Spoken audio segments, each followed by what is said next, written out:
Hi, welcome to Songs It on Art. Me, Annika, Göran Rodell, my blog about artful leadership for change and conversations on the blue sofa together with my mother, Gerd Göran, artist, 104 years old.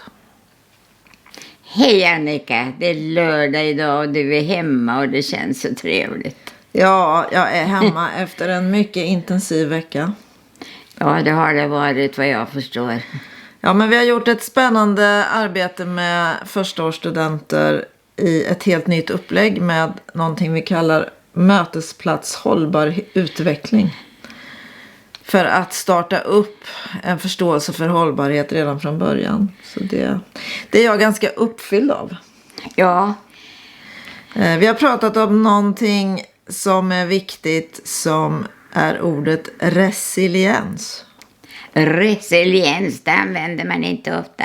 Nej, det börjar bli ganska mycket använt. Det kanske blir ett modord också, men det betyder att stå emot och klara av förändringar. Resiliens, ja. Motståndskraft egentligen. Vilken motståndskraft vi har.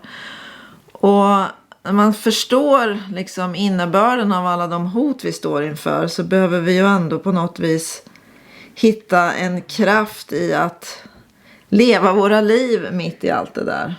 Och då kan det ju vara bra att tänka att man kan ha motståndskraft genom, eller både i ekologisk motståndskraft, ekonomisk men också relationell och individuell. Det pratade jag om. Ja. Och då handlar det ju väldigt mycket om mångfald. Mångfald i, du tänker att du har ekologisk mångfald, att du inte bara har en gröda på hela åkern. Eller ett träd i din skogsodling. För om någonting händer som gör att det där dör, då har du ingenting. Nej, så sant. Så det handlar ju om att sprida risker egentligen. Att du har många ben att stå på för att kunna stå emot. Men någonting jag tänkte på utifrån sånt som du och jag har pratat om här, det är ju den individuella resiliensen eller motståndskraften. Hur kan man bygga den? För det är klart att om jag är mer motståndskraftig själv så kan jag också vara det på andra nivåer än den individuella.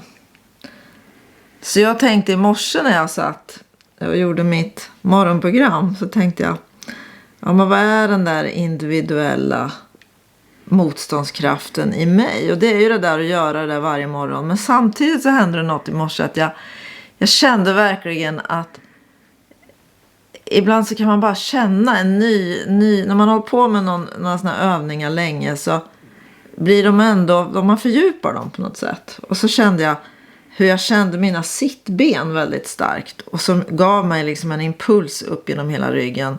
Så jag kände att jag verkligen kände mig rakryggad. Och jag kan se att det jag gör varje morgon, att jag går upp varje morgon och har ett fokus på att ta hand om mitt kropp och min sinne gör att jag faktiskt också blir mer rakryggad i mitt eget liv. Ja, jag tycker det låter så fint att höra på dig. Och jag märker också här i min lilla värld nu som krymper allt mer vad man orkar med. Så går det att hitta på variationer på det man gör. Och så att man alltid har lite nytt och gå in i och göra sig glad med. Och det är ju sådana stärkande känslor som står emot rädsla. Att man har de här, våga hitta på lite händelser som är det lilla men ändå betyder. Men du gör ju också många olika saker. Du gör dina program, du dansar, du väver, du lyssnar på radio. Alltså du har ju en mångfald i vad du håller på med. Ja, men den där mångfalden får man hålla uppe riktigt. Och kanske hitta på variationer på det lilla jag gör. Men det ger glädje och lust att ha den här kreativiteten i sig. Mm. motståndskraft bakåt i tiden då? Du har ju haft en lite svagare motståndskraft ibland för du har varit så rädd. Ja, på något egendomligt sätt har jag bakom rädslan ändå gått och tagit olika steg som jag inte har fattat att jag gjorde. Men Nej, men jag tycker jag menar du har ju verkligen, du har pratat så mycket om din rädsla, men du har ändå vågat mångfald. Jag menar, du köpte ett väveri och du valde ändå att flytta upp hit upp i skogen där det inte fanns någon som ni kände. Det var väldigt modigt tycker jag. Ja, men samtidigt var det ju det att hela tiden hade man ju en pappa som kunde bistå. Jag hade inte kunnat inköpa ett väveri utan att ha den där första hjälpen av hemifrån. Och här kommer vi till ett nyrenoverat hus som familjen inte ska bo i men vill gärna att någon. Och så passade det precis att vi kunde då och skulle etablera oss.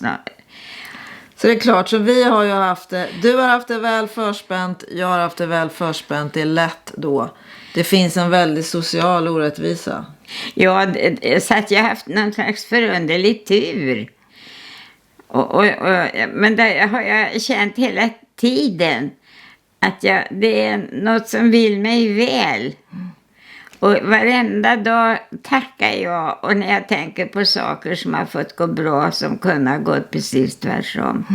Och så att jag känner en stor tacksamhet som också är stärkande känsla. Men visst kan man känna förskräckelse för allt man ser som, och med detta väder som ska ändra sig och värme och det värsta jag vet så skulle det ju vara Golfströmmen som inte håller, då vet jag inte, men det behöver nog jag aldrig bekymra mig om förstås. Jag vet inte, det som ligger mig närmast nu det är nog kärnvapenkrig, det tycker jag är. Nej du, jag stänger alltid av, jag törs inte höra när de har de här nyheterna i radion, så det vill jag inte höra på.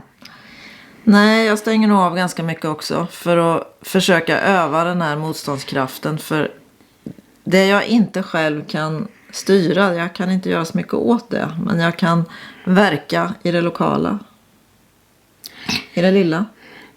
Ja, det här är verkligen nya tankar man har fått börja med. Nya tankar, men vi får öva och försöka dela med oss av motståndskraft. Ja, jag tycker också vi har goda vänner som också hjälper till och ha de här tankarna. Så att det är också viktigt att vi tillsammans har krafter att klara av.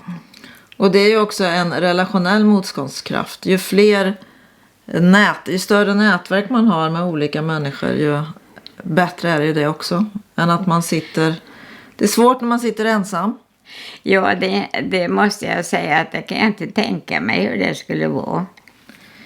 Nej, jag tänker att jag hörde en undersökning. 6 av 10 svenskar känner sig ensamma och vi bor...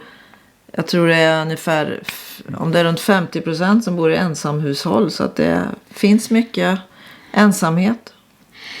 Jag tycker där kunde man ju ha en kreativitet.